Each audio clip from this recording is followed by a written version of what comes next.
Welcome to the show. This is Jason Hartman, your host, and every 10th episode we do something kind of special, kind of different. What we do is we go off topic. So regardless of which show it is on the Hartman Media Network, whether it be one of the financial shows, economics, real estate investing, travel, longevity, all of the other topics that we have, every 10th episode we go off topic and we explore something of general interest, something of general life success value. And so many of our listeners around the world in 164 countries have absolutely loved our 10th episode shows. So that's what we're going to do today. And let's go ahead and get to our guest with a special 10th episode show. And of course, on the next episode, we'll be back to our regular programming. Here we go. This show is produced by the Hartman Media Company. For more information and links to all our great podcasts, visit hartmanmedia.com. You've got the best podcast going, Jason. I love your show, man. It's good stuff. Oh, thank you. I really appreciate it. What I wanted to share was my wife and I, for the first time ever, paid effectively no income tax in 2022 through doing a cost segregation study and generating about a $200,000 paper loss on our real estate. I'm a real estate professional, and it really works. It's magic. Welcome to the Creating Wealth Show with Jason Hartman. You're about to learn a new slant on investing, some exciting techniques, and fresh new approaches to the world's most historically proven asset class that will enable you to create more wealth and freedom than you ever thought possible. Jason is a genuine self-made multimillionaire who's actually been there and done it. He's a successful investor, lender, developer, and entrepreneur who's owned properties in 11 states, had hundreds of tenants, and been involved in thousands of real estate transactions. This program will help you follow in Jason's footsteps on the road to your financial independence day. You really can do it. And now, here's your host, Jason Hartman, with the complete solution for real estate investors. Good day and welcome to episode 2230. Today is a 10th episode show where we discuss a topic of general interest. But this topic will be of interest to literally everybody, and we have got a phenomenal guest. I don't say that often. You know, I listen to some other shows occasionally, and they always say, oh, we've got the best guest ever today. Today, we really do have a fantastic guest. It is none other than Dr. Orion Taraban. His work in the area of relationships is it's really so cutting edge. His stuff is a new way to think of it. And what I love about his content is that it's an economic way to think of relationships, right? A market value way to think of relationships. I really enjoyed his book right when it came out, and I've been enjoying his YouTube videos for a long time. The book is entitled The Value of Others, Understanding the Economic Model of Relationships to Get and Keep More of What You Want in the Sexual Marketplace. Fantastic reviews. He's a real doctor, so there's a lot of very clinical thought behind what Orion does, and I think you're really going to enjoy this interview. It's a big one. So buckle up because we got a lot of stuff to cover today in this 10th episode show. And as you can see, if you're watching on video, the reviews for his book are just phenomenal. I mean, 4.8 stars. The book is new. He's got a lot of reviews on Goodreads and the other platforms. His work is just really quite exceptional. And as an economist myself, I love the way he approaches this because, you know, relationships, regardless of what you want to say or what you want to think, at the end of the day, there is a very, very strong economic component to relationships. And so Orion just breaks this down in a really interesting, a really new and thoughtful way. So we'll get into that in just a moment. First, I want to cover a couple things on the housing market, of course. This is from Calculated Risk and some great content there that I've quoted before on the show. But this article, he says, when affordability was poor in the early 80s, it was actually a good time to buy. Another good time to buy was in the mid to late 90s. Affordability was also poor. I was in traditional real estate back then. And another good time was around 2011 or 2012 when I wrote The Housing Bottom is here. He wrote that article. And for the following several years, the worst time to buy using a 5-year real return was in the run-up and during the housing bubble. Well, I think we could all agree on that. But having confidence in yourself and in your ideas is the mark of success wherever you find it. And you've got to be willing to do the things that other people are unwilling to do. The same is true with picking investments. And, look, I don't really believe in timing the market in any real way. You know that. If you've been listening to me for the last 21 years, you know that, right? But you've got to be able to keep doing the thing, keep investing, even when there are a lot of detractors out there in the marketplace. So have confidence in yourself, in your own ideas, in your own research, and be very careful not to fall prey to the doom and gloomers and the clickbait con artists who would have you believe that the sky is falling, because according to them, the sky is always falling. And it will cause you to miss opportunities, and you don't want to miss opportunities. Okay, last chart before we get to our guest, Orion Taraban. As we can see here from the chart, if you're watching on video, affordability is quite a bit better than any of us tend to think. Okay, now, of course, there are nuances, and we've talked about how to kind of sort through those statistics many, many times. But we see here that it got very, very bad in the late 70s, early 80s. It kind of bumped around for a few decades. You see times where affordability was much better. It got very bad during or leading up to the Great Recession and the mortgage meltdown and the great global financial crisis, whatever you want to call it. And then it got very, very good. Probably the best time to buy was in 2012, 2013. We had some clients who had the faith, who had confidence to invest then. They did very, very well. Literally life-changing wealth creation. And then you see where it is now, where affordability is really, much worse than it was during the COVID era, certainly, but that was the anomaly, not the norm. And we've seen coming out of the COVID era how people are, as I told you they would, capitulating and accepting the current market scenario. And we are on the verge of political situations, of course. And then, of course, we are on the verge of a Fed rate pivot. I know it's been a long time coming, and we didn't see the mortgage market really respond to that last month, but we ultimately will.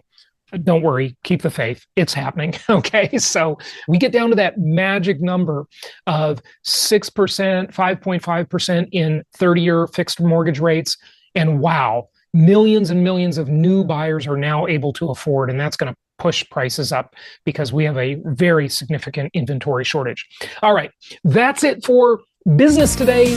Let's get to the business of relationships with Dr. Orion Taraban. It is my pleasure to welcome someone I have been following for, I don't know, maybe a year or two, and he has just blown up in terms of his fame and recognition because his content is so, so valuable. It's about a topic that all of us struggle with at one time or another, and that is the topic of relationships. And it's none other than Orion Taraban. He is the author of the new book, The Value of Others, Understanding the Economic Model of Relationships to Get and Keep More of What You Want in the Sexual Marketplace. And of course, I am an economist, and so I was particularly drawn to his work. I always say economics is the art and science of making the best use of scarce resources. So I think that kind of plays into what Orion talks about. So Orion, welcome. How are you? I'm doing really well. Thanks for having me, Jason. This is a pleasure. And thank you for taking a chance on my book. That was lovely to know that you invested the time and energy into trying to figure out what I'm about. It's not a short book either. No, it's kind of substantial. It's over a pound. I tried to give people their money's worth, as it were. Yeah, no, it's a fantastic book. And, I started following you on YouTube when you just had a very small number of subscribers. And I know that has all changed now. So congratulations on your success. But what you're sharing is really valuable to people. I mean, you're taking really a soft science, relationships, and really adding a lot of, I think, your academic background to it you are a psychologist, right? Mm-hmm. Yep. So I think that's really valuable, but it's also very pragmatic and understandable. Tell us about kind of the premise of the book. I mean, of course, I've completed it and I really enjoyed it, but kind of give us the Orion Taraban big picture, if you would. Okay, sure. Yeah. It's my attempt at providing, let's say, a universal theory of relationships to help explain why people get into relationships of all kinds with the people they choose to get into relationships with. And I think a lot of the principles I discuss in the book are equally applicable to professional relationships and friendships, but I primarily focus on sexual relationships between men and women because that's kind of a juicy topic, right? And it's one in which I think that some of these principles have not been given their fair shake, as it were. I think that I wrote this book because there's a lot of soft-headed advice about how to go about procuring and maintaining relationships with the opposite sex. And I think a lot of that advice doesn't work and leads people to feel even more frustrated, dispirited, and hopeless about the dating market, which if you haven't dated in the last 5 to 10 years has changed significantly. Like, that's, I think, one of the criticisms that come from some of the old school folks who are offering suggestions on relationships. It's almost like if you went to your grandpa about how to get a job and he was like, well, first thing you got to get is a good cardstock for your resume. And then you go down there and you have a firm handshake and you look them right in the eye. And it's like, grandpa, that's just not how it works anymore, man. Yeah. So a lot of that advice, it might have been applicable 10, 20, 30 years ago, but the game has changed radically with the advent of social media and dating apps and the hookup culture and all kinds of things with respect to the social advancements of women. So if you aren't adapting because of the evolving nature of the game, you're functionally obsolete. Yeah, I would agree completely. And, of course, there are all sorts of changes along the way. You could go back to first and second wave feminism, but just more recently, if you look at the rise of Instagram and the rise of swiping apps like Tinder, I think those were mega game changers. Unfortunately, I don't think they changed things for the better. I think they made things much worse, but feel free to disagree with me on that. I think it's a mixed bag. I think it's never been easier to get a relationship than it is today. And it's also never been harder. It's like never been easier to be a man and it's never been harder. It's never been easier to be a woman. It's never been harder. It's this weird paradox. I think, in the past, maybe we are in this like normal kurtosis, but now again, I think it's getting flatter in the middle and more peaked at the extremes. So we have kind of a bi-modal experience with respect to masculinity, femininity, and intersexual relationships. I think there are a lot of opportunities that we have today that didn't exist even 5 or 10 years ago. And if we know how to be flexible and to utilize them appropriately, we can thrive. But it's sort of like those brick and mortar businesses that refused to get a website when the internet exploded. It's like because they were operating under outdated models of the way business operated, and maybe they were stubborn and proud and inflexible, they made room for the nimble emergent industries that came to take their place. Yeah, no question about it. Explain the bimodal concept that you were just mentioning with the peaks at the end. I almost think, is that kind of the opposite of the bell curve? Yeah, it would be. So I haven't made an episode about this, but I've been thinking about it. Like, for example, I think in today's day and age, it's never been easier and harder to be, let's say, a feminine woman. I mean, think about what it would take to be a feminine woman in the Wild West in the 19th century America. It's like there's no indoor plumbing. Your cosmetics have to come by Calistoga wagon. It takes 3 months to get to you. And you have to do laundry by hand with the scrub board. And yet you see pictures of the women there and they have their lacy petticoats and their bustles and the parasols. They put an effort into their feminine appearance that you only see at cosplay conventions in 2024. You know what I'm saying? Nowadays, we can have those cosmetics delivered via Amazon Prime within 24 hours. You have indoor plumbing. You have women who don't need to play up their passivity or their docility or their femininity in order to secure resources from a man because they can get them themselves and invest them in their appearance. And yet we see fewer and fewer women presenting themselves in that traditional feminine way now that it's become easier and easier to do so. So it's paradoxical because I think it's never been easier in the history of the world for a woman to be feminine. And yet we see less and less of that in today's day and age. And it may even be frowned upon among certain circles of women and certain areas of society. So it can be hard to manifest certain aspects of traditional femininity as well. So it's never been easier, and it's also never been harder, for instance.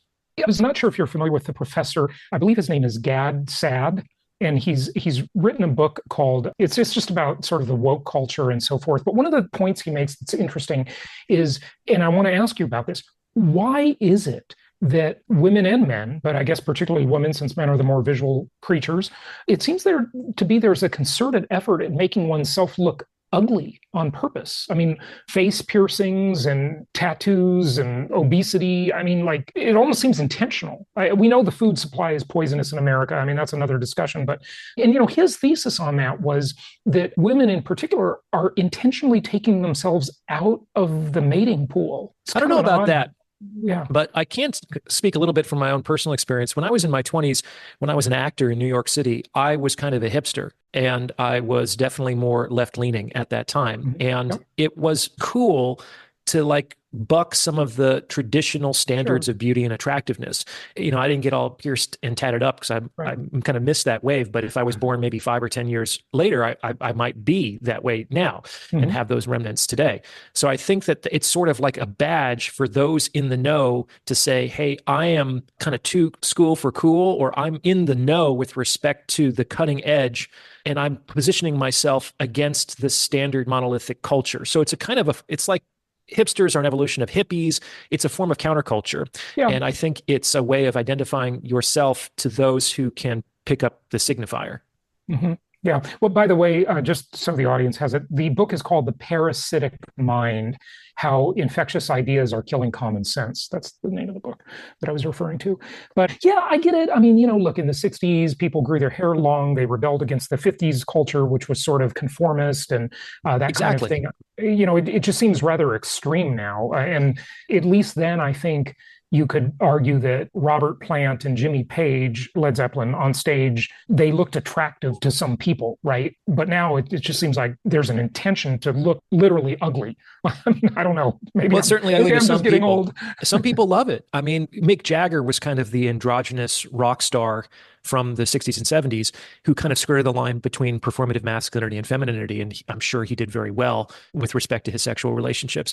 Nowadays, the lead singers that do very well also kind of blur the line between masculine and feminine. They paint their nails or they wear dresses in public. Right. And Harry Styles and so forth. Yeah. Exactly, like Harry Styles. He would be the Mick Jagger for the 2020s. Mm-hmm. So, and as far as I can tell, he's doing very well with his female fans. You know what I'm saying? So that might seem really peculiar to some folks, but just like the long hair and the tight pants and the wagging hips might have seemed peculiar to those in the 40s and 50s.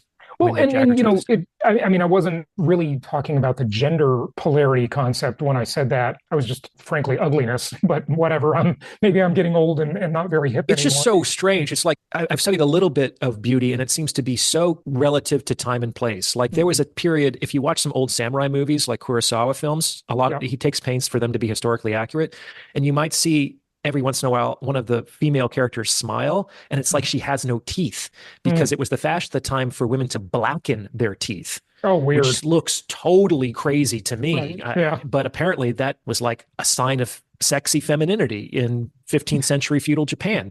Okay. You can go to African tribes or folks in Papua New Guinea and they'll have elongated necks or, it's just, how did that happen? It's very strange, but I think that they're emergent phenomena. I don't think there was a cadre of men who said, you know what, we're going to decide long necks are really hot, or a bunch of women got together. It's like, let's do this. And the guys will come along. It's an emergent phenomenon in an ongoing dialogue between men and women. There's some people who can influence that, like the folks in Milan and Paris, movie stars, rock stars, celebrities, but I don't think anyone really controls it. And it's an ongoing emergent game. It's kind of fun if you don't take it too seriously. Yeah, I agree with you. I'm not that uptight, but just to your point on the music, I always say that the peak of civilization was 1990, because in the 80s it was cool to be a winner and to be ambitious and to be, achieving something and to be a pillar of the community. And it seems like by about 1993, musical genres really caught hold. That was hip hop, rap, and Seattle grunge music, typified by the depressive kind of Kurt Cobain concept, right? And that's when it became cool for women to like wear sweats and be fat and not wear makeup and wear flip-flops. And so that changed. But to the much earlier point, decades earlier, because you mentioned Mick Jagger, Elvis Presley was probably the perfect example of someone who just pushed the limit of kind of androgyny and mixing the feminine with the masculine, because, he was like shaking his hips and doing all kinds of crazy gestures on stage. And back in that day, that was considered totally weird. People loved him and hated him, which I think is true of Mick Jagger and Harry Styles and anybody who achieves that degree of popular celebrity. Yep. But that's what art does. It pushes the limits, right? Yeah, it's just testing the limits. And, Elvis might seem super tame in 2024. And I think there might be something to that in the sense that we become socially accustomed to certain kinds of stimulation. And one solution is either to intensify, go even further than that, or we have to explore strange and auteur new dimensions of expression. Those are the only two ways. Paradoxically, it can also swing in the opposite direction. So I think that, we're still around peak wokeness, and those folks who are having children now, their children might grow up to rebel to be very conservative and Christian, and you can rebel against the counter rebellion. The pendulum swings. I totally see your point exactly. Well, hey, let's talk about your great new book. By the way, you've got tons of reviews on Amazon, 4.9 stars. The book is definitely a hit. It's very good. I highly recommend it. Let's talk about kind of the overall premise of the value of others. And you give this great metaphor in the book about the passengers and the captains. And I'm sure that some, especially feminist women, gave you a hard time about some of that. But I think it's very true and applicable. Why don't you tell us about that, if you would? Got no pushback from women or feminists about that, because I go out of my way to say that captains and passengers are gender neutral. And in fact, part of the book is exploring some of the intersections between those roles and gender, because there are pros and cons based on the various permutations. Some of them got upset with some of the things I said later on in the book, but no one so far has been upset about the captains and passengers metaphor. So what is that? In chapter 2, I describe the sexual marketplace like this big old-timey dock, and there are captains standing in front of their ships that are moored there, and there are passengers walking up and down the dock. The captains are trying to attract passengers onto their vessels, and the passengers are trying to secure their best possible rates on vessels that go to where they want to go. So they kind of need each other, but there's a certain antagonism between those two roles, much like between, let's say, labor and management. They need each other, but they're kind of not friends. But that mutual need is the basis of their negotiation. And I say that men can be captains and passengers, and women can be captains and passengers, but there are certain liabilities and benefits associated with those gender role interactions. Does that make sense? Yeah, it does. It does. And the captain is making the decision as to what passengers to take, and go into that a little more. Ostensibly. Yeah. Though sometimes it's like a sham decision because there's nobody else who's interested in coming on the ship. So decision really only becomes real in the context of optionality. And a lot of folks, especially men, don't have a lot of optionality. So it has to be a mutual decision. Like the captain has to agree to take on the passenger, and the passenger obviously has to consent to get on the ship. And everyone is more or less trying to secure a relationship with their perceived best option. I think that is fairly commonsensical. I don't think that we could argue that if someone actually could secure a better relationship with a better option, that they would forego that for a worser relationship for a lesser option. And to my mind, that suggests that the perception of value, the perceived best option, perception of value is at the heart of all decisions with respect to who we decide to get into relationships with. Value is a very abstract concept. I explain it in kind of a complicated way in the first chapter, but we can talk about it as anything that can be either bought or earned has a value in the marketplace. So this isn't just about resources in terms of money or income or lifestyle. We can also think about resources in terms of emotional support or excitement and alleviation from boredom or opportunity for career advancement or instrumental support. I'd like you to fix my bookcase or pick me up from the airport, or childcare, or et cetera, et cetera, et cetera. So there's lots of different things that people need from each other. And that's primarily why we go to each other to form relationships, is the mutual dischargement of that need. And the more we need, the more we have to be willing to provide in return. And so that's kind of what the passengers and the captains are negotiating between each other down at the docks, is like, okay, a lot of captains would like to charge a premium for their tickets on their ships, but on the other hand, passengers generally want to secure their most affordable option. And so there is a tension there where they kind of have to meet in the middle if they want to mutually discharge their needs, right? Yeah, absolutely. So you make the point in your book that usually it's best for the male to be the captain and the female to be the passenger. Correct me if I'm wrong, but why do you make that point? For a couple of reasons. With the advent of at least third wave feminism, women have been encouraged and empowered and supported to become captains in their own rights. And one of the promises of feminism was liberation for both men and women from their traditional gender roles. but we haven't really seen that. We've seen a lot of support for women to become captains, and clearly they're doing very well in society according to many different metrics. But it's not really the case that men can become passengers in the sexual marketplace, because the idea of taking care of an adult dependent male is anathema to most women, especially successful women. They didn't go through the struggles of ascending to their captaincy with the idea that their reward at the end of the day was a guy who doesn't have a job or makes, $30,000 a year and doesn't have much going on. So women today can be captains or passengers. Like, they can prioritize their career and education and rise through the ranks and be very competent and self-supporting, or they can marry a man who is very successful, competent, and get her needs and lifestyle met that way. So that she kind of has two different pathways in the sexual marketplace. Men really only have one. Like, in no culture, even today, do we hear men say, what do you want to be when you grow up? Well, I want to be a house husband. I want to meet a really successful woman and raise her children. That's not a viable pathway for men. So men still really only can be captains because the passenger role is functionally closed to them. So if you're not a captain as a man, you can't really secure passage. You just sort of languish on the dock and no woman wants you, and you're kind of useless to other men as well. Right. So functionally speaking, men only can become captains. And that's an uncertain venture because most men actually won't become captains. Mm-hmm. But the alternative of not even trying isn't particularly attractive. Well, the other reason is, in general, women want relationships that will significantly improve their life.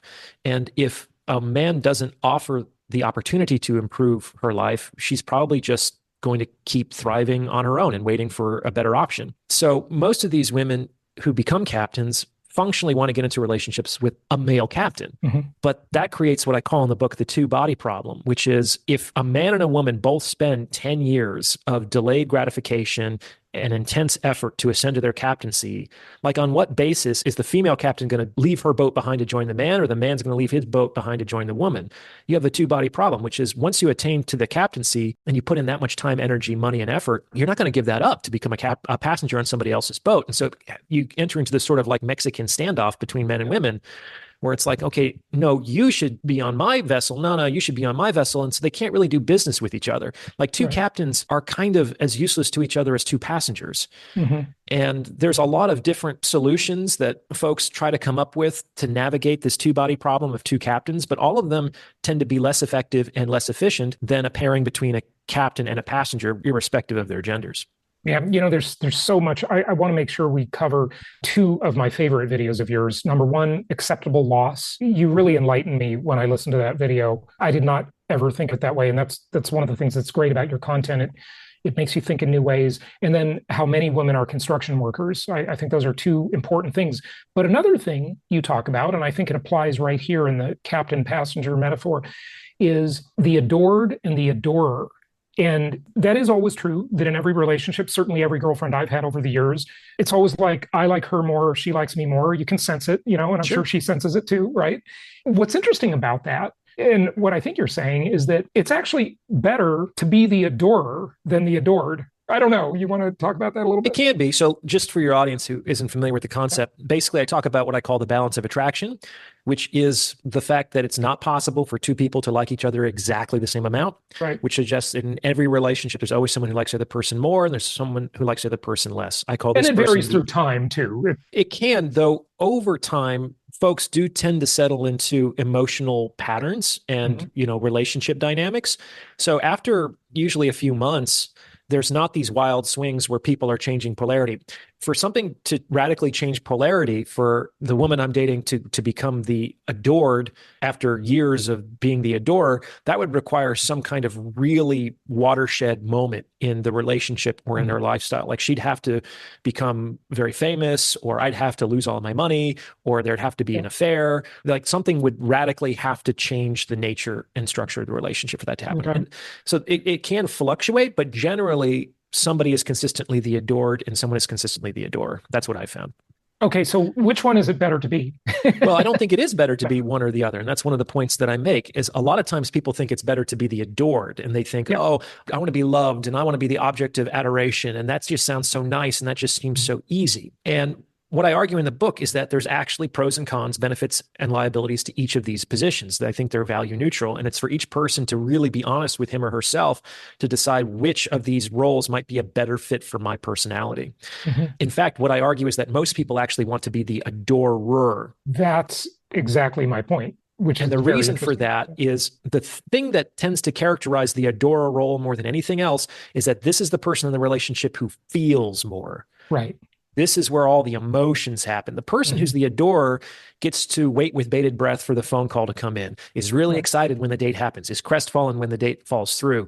This person has the dizzying highs and sometimes the terrifying lows. They're a little insecure and a little out of control, but that's part of riding the roller coaster, right? And they get to be with the one they love, which is the paramount human experience on this planet, as we've chosen to define it. The adored, on the other hand, has a much more muted emotional experience because they're not with the one they love. They're loved by the one they're with, which is a very different experience. So that's why I often say that it's better on the whole for women to be the adorers than the adored. Why? Because I think that for better or for worse, women go to relationships to feel more than men do. Like they want to have the tingles. They want to have that limerence. They want to have an emotional experience. And if they lack that, they're going to feel like something is missing. There's no chemistry. They're likely to become bored and either leave the relationship or never select it to begin with. So I think that men are often better at sort of like discharging duty or responsibility and are okay. In fact, sometimes they even prefer more muted emotional experiences. And that comes from being in the adored role. But of course, there are some men who want to be the adorers. There's some women who want to be the adored. So we don't have to be, dogmatic about it. Right. But you just made me think of that in a new way. So it was very interesting. Well, Orion, what else would you like people to know? Questions I haven't asked you. Just share what you want to share. Well, I think, again, the reason I wrote the book was out of a attempt to help clarify things that haven't yet been said with respect to these sexual relationships. These are things that I've discovered and practiced and consulted on over at least the last 10 years. And they've been associated with a great deal of success in my own personal life and in those that I've consulted. They can be difficult for a lot of people to approach. Like it's a radically different way of looking at things. And it can feel very transactional. It can even feel very cynical. But I would just encourage folks to keep an open mind and to try or test some of these things out for themselves. There's no need to take anything that I say on faith, but potentially use some of these teachings and implement them in your own life to see if what I'm saying might be true. And of course, follow that. Like if something works, keep doing it. And if it doesn't, fucking throw it out. It's not a big deal. And so that's all I would ask for people is to kind of keep an open mind and to approach some of these principles like a scientist, is like not to have contempt prior to investigation, but to maybe implement them as a behavioral experiment in your own life to see if what I'm saying might have any validity. And in your email newsletter, you give suggestions for people to do behavioral experiments, right? Oh, I do. Yeah, it's one of the fun little things I do every week. So I provide some sort of content on an idea that I had. And every week I offer a behavioral experiment suggestion, which is something that you could try out if you feel like it and see how you feel as a consequence of undergoing that behavioral change just for a time-limited period. Yeah, I think most people would say that the dating and mating market nowadays is pretty difficult, although you sort of gave an answer. So sometimes it's better or worse, or, like everything is throughout time. Can be. But what suggestions would you have for people? What action steps would you have for people if they're in a relationship or if they're not? Because if they're in a relationship, a lot of people get lazy. I'm certainly guilty of that myself. You kind of have to keep that dynamic stimulating or someone's going to check out. That's absolutely true. So I talk about in the book how every relationship has three phases. There is attraction, negotiation, and maintenance. And I have a video coming out about this in the next few weeks because I failed to mention this in the book. And it's a very important point, and you're alluding to it, which is that it always happens in that order. You have to attract before you can negotiate. You have to negotiate before you can maintain. However, relationship phase, once it's initiated, never terminates. Like once you succeed in the attraction phase, your reward is that you get to start negotiating. But just because you got to start negotiating doesn't mean you get to stop attracting. In fact, by the time you actually get a relationship contracted, which is the maintenance phase, a lot of your maintenance is about maintaining attraction and those original terms, which is frame management, which is a part of the tacit renegotiation that happens over the course of a relationship. Most of the terms of a relationship are never negotiated explicitly between men and women. Most of these terms are negotiated tacitly and behaviorally as people kind of begin to change, and the partner either accepts that change or resists that change.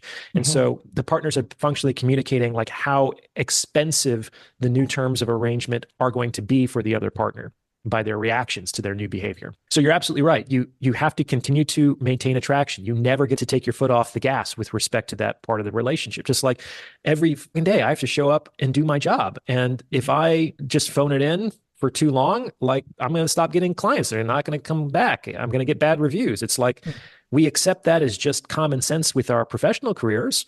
We need to normalize continuing to make an effort to maintain attraction in our relationships indefinitely. And that can sound exhausting. A lot of people actually don't enjoy the dating process. They much rather would skip ahead, if possible, to the maintenance phase where everything is safe and secure and pleasant. But I think that comes with a host of other liabilities. Generally, that puts sex and desire on the chopping block. People start to become complacent. They let go of their own self-development. The stereotypical thing is the wife puts on 30 pounds, or the guy doesn't take the woman out for dates anymore. They stop investing in themselves in terms of personality or growth and development. And so I'm not curious about you anymore. I'm not interested in you anymore. These are things you can never stop, for better or for worse. Yeah, no question about it. You got to show up every day. It's everything takes maintenance. So do those three phases, Orion, typically take place over a certain amount of time? I mean, how do you sort of play those out in a 6-month relationship, 1-year relationship, or a 40-year marriage, right? Yeah, what I say is that they always happen in those three phases. And some of them can happen in an evening, and some of them can happen over the rest of your life. Like, let's say I go to a meat market bar. I can just like make eyes with some girl at the bar. That's attraction. Once we get kind of mutual exchange, I can go up to her and say, hey, you want to get out of here? And if she says yes, that's negotiation. And then we can do whatever we're going to do. And I can say, hey, this was great. I'll call you. That's maintenance. So it's like you can do all three phases in an hour if you want to. Okay. And sometimes they're spread out over, 60 years. Right. Interesting. Very interesting. So I don't think that there are rules about how long the attraction phase is supposed to take. In fact, attraction is a choice, but it's not a conscious choice.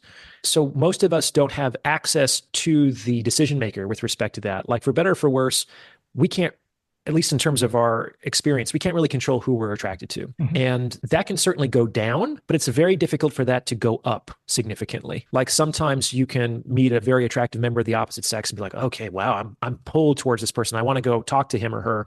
And then they open their mouth and they're like, oh, okay, never mind. So you could lose attraction very quickly.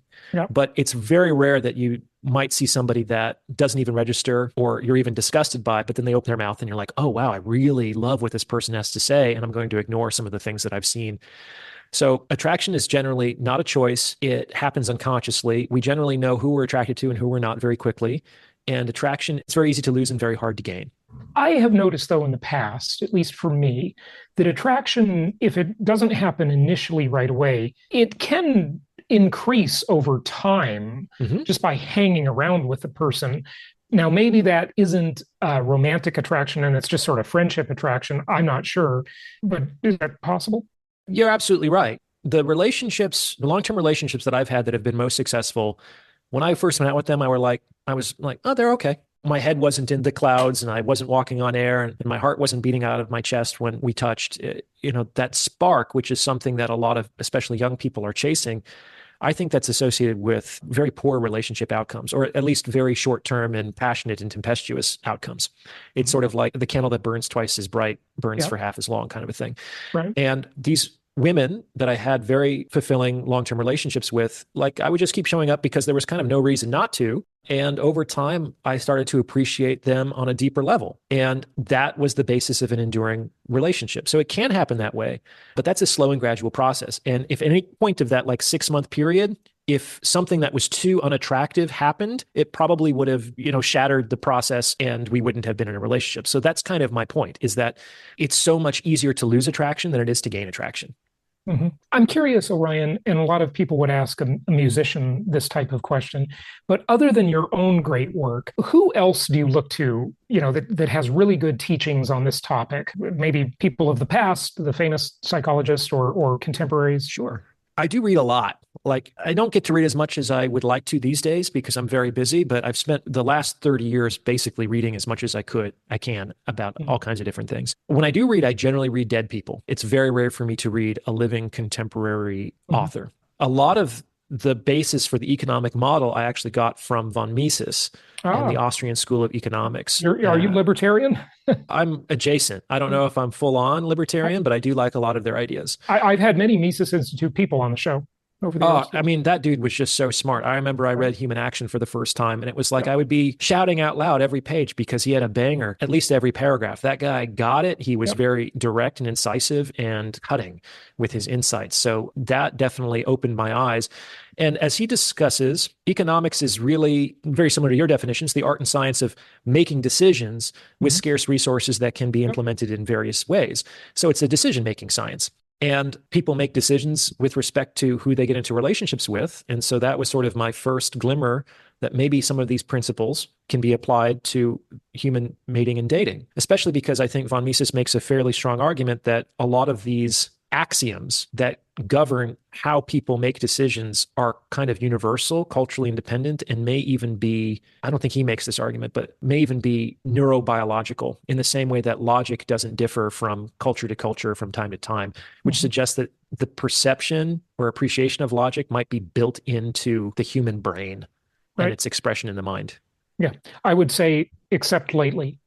Well, there's always people who use logic badly or who decide they don't want to use logic at all, right? But it's sort of like a potential. I'm just making the comment that it just seems like on social media and the political realm that people have lost the ability to use critical thinking. It's just... Yeah, I don't know if that's recent. The only recent change is we've never seen it on this magnitude with this intensity. Like social media is more powerful than the nuclear bomb. Oh, yeah. And I don't think that we've really collectively appreciated that reality. Some people are figuring that out, and they're going to be the ones who are kind of pulling the strings right now. The rest of us might eventually catch up, but it's extremely dangerous. Oh, I couldn't agree more. And that's why I say that these companies should not be treated as private companies. They've got to get rid of their exemptions under, Section 230. They need to be regulated. And I'm an Austrian school guy. I don't like regulation, but this is just too big and too powerful. When you have companies that have revenue the equivalent of the GDP of the 70th country on the planet, this is no longer a regular company anymore. I hear you. And who regulates the regulators? So, it's a problem that doesn't have any good solutions. It doesn't have a good solution. But I'd say as a private enterprise, I don't think that that's entirely a good idea either. Yeah. I'm just saying that they shouldn't be able to shut people off. Like if we're having a conversation on the phone company doesn't get to shut us off as long as we're paying the bill. Right. Yeah. And I think that's part of the ongoing judicial or case law about this is like, are they actually providing a public commons or is this a private platform? I think that's an ongoing question. And obviously they have very vested interest to keep it a private platform. Right. Absolutely. Absolutely. Because they say they're not publishers, but they really are publishers by choosing what goes on and off their platform. Maybe they don't publish, but by just being the arbiter of what gets seen and what doesn't, that is publishing. They clearly make decisions about that. Yeah, I would agree. One of my former supervisors and colleagues got a job at Facebook leading a mental health team because there are folks whose job it is 8 hours a day, 5 days a week, reviewing flagged and disturbing content. And these are, there's sexual assaults, there's beheadings, there's all kinds of really dark and twisted stuff that's on the web and that people try to post. And it's these people's jobs to view the content and make a human decision. And so basically he was managing the vicarious trauma of every day being exposed to the most dark and awful sides of humanity.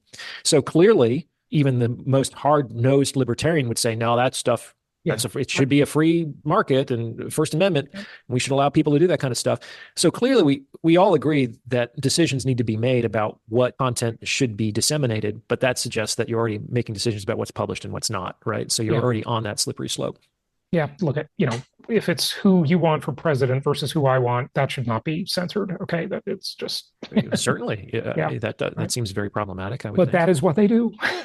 They definitely do it. They probably do it more subtly than that. Of course. Orion, I'm keeping you too long. I know that, but just before you go, of course, I want you to give out where people can find your information. And your YouTube channel has over 600,000 subscribers now. I mean, I think I started subscribing when you had about 20,000. So Whoa. congratulations. Thanks, man. It's just blown up, and that's great. The book is available in all the usual places. But I just love to get your comment about two things. I think these two videos were just really interesting. The videos I mentioned earlier, that women are construction workers, because I think that really speaks to how women need to treat their life with urgency. And I see so many sad and depressed women in their 30s and older that have missed that because they followed the sort of, go get your MBA, go achieve, go do this. And none of this stuff is particularly satisfying to women that I've noticed. It is to men, but it isn't to women as much. And it can be. I know women who are very, as far as I can tell, satisfied with their careers and their lifestyles. And, not every woman wants to be a housewife. Like I wouldn't want to be a house husband. So I understand that. And I'm all for choice. I'm for choice, but the difference is there's a difference between choice and agenda. That is a distinction, I believe. Well, like my friend Sean Smith likes to say, feminism has been lying to women. And the fundamental lie is that you can be everything. And no one can be everything. And that form of just unilateral empowerment and uncritical support for women has obscured and mystified the trade-offs that all human beings must take on when they make decisions as they move through the world, right? Yep. And one of the things I argue in the book is that women on some level might be able to have a lot of it, but you can't have it all at once because you have to make decisions about where to allocate your resources. And if that's true, if a woman wants everything, it might be best for her to prioritize long-term relationships and mate selection from 18 to 25, because that's when she's going to be most attractive and have the highest sexual marketplace value with which she can secure better terms for a more attractive long-term partner. And if after 10 years of that at 35, she is for whatever reason missing out on the experience of being an employee, she can get a job. But the vice versa is very difficult. And a lot of women, especially if they were attractive in their 20s and they had lots of optionality, they're not prepared by how kind of quickly that can drop off in their mid 30s, especially because their competition ain't getting older. There's always a fresh cohort every year. And the most eligible, successful men do not find a 38-year-old who is going to put pressure on them to reproduce in the next 12 months a very attractive mating option, especially when the man might have access to more attractive younger women who are going to fit into his life and aren't going to put that kind of time constraint on his decisions. That's the age that women are told, go make it in the workplace, don't be dependent on a man. And they're using their prime years for college, advanced degrees, or working in a cubicle doing spreadsheets all day, whatever it is, right? And this is the prime time to find a mate. Once that goes away, it can't be redeemed ever. I mean, I get it. It's like, I agree with a lot of first and second wave feminism. Virginia Woolf talked about how in order to write, you need money and a room of one's own. That's absolutely true. Like, women could not become a political entity in earnest until they were an economic agent. And so those two things kind of go hand in hand. And I don't like the idea of being dependent on anybody. I get it. But they're dependent on a corporation. Well, that's certainly true. A lot of them are. Yeah, there's not a lot of female entrepreneurs. They're dwarfed in number by the number of male entrepreneurs. Then they're dependent on their company, their business, the regulatory climate, their customers. I mean, everybody's dependent on somebody, okay? You're absolutely correct. And the idea that I'm going to be dependent on this one human being, that might be a tough road to hoe for a lot of people. That's not necessarily a problem, but it's going to change the fabric and the process of the game of mating and dating. Because the fact of the matter is, as I talk about later in the book, most human relationships have been transacted out of necessity. Men and women have needed each other. And they've needed each other because life has been very, very hard for the vast majority of humanity throughout its history. However, if I don't really need you and you don't really need me, then we're only really going to contract with each other if there's a strong desire. And in the absence of that necessity or desire, there's nothing.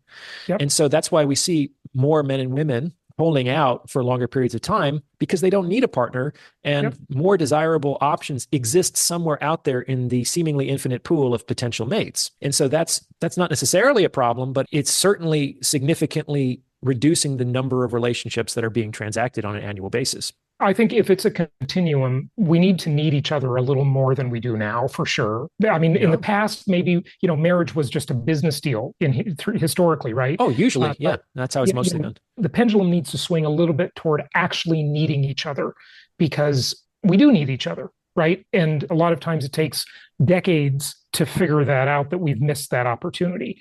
And I hear you. That it's a tough sell, though, because it's like, we're not going to get rid of washers and dryers so that women can go back to using the washboards to do the laundry. Like I now need a woman to do the laundry. It's like, that's never going to happen, right? Yeah. So a lot of these modern technologies and conveniences have, let's say, permanently, in the absence of some sort of nuclear catastrophe, have permanently eliminated that need that we've needed to discharge, and increase that if we become successful. It's like, if I'm making 7 figures a year, I actually don't need a housewife because I can afford a wet nurse and a tutor and all kinds of people can do grocery shopping for me. It's like I can outsource the vast majority of need and necessity that I used to go to for my partner. But you still need a woman for companionship and for sexual fulfillment and, for children. You do. The question, though, is do you need the same woman for sexual outlet? Arguably no, but... Arguably no. Some people are going to still want that. But you're getting at something. So it's like, if there's any necessity left, it's a very high level necessity. It's like, I want somebody who is like companionship, or somebody to resonate with on a spiritual level, like who deeply understands me. And those are high asks. High expectations there, yeah. Very high expectations. And the question is like, well, what's that worth? So it's like, if you only provided companionship or you only provided like deep spiritual connection, does that necessarily mean that I have to marry you? Do we need to formalize that with a business contract? Do I need to spend 60 years of my life with you? Yep. Do I have to buy you a car and put you in a house? Like, what's the value of that? Yeah. And the fact of the matter is that the less value provided, the less value can expect. And so I think that means that relationships are going to become a little bit more fragmented, probably more temporary, which I don't think is necessarily a bad thing. Yep. It's going to be good for some people. It's going to be bad for other people, but we all kind of have to adapt to the changing scenery.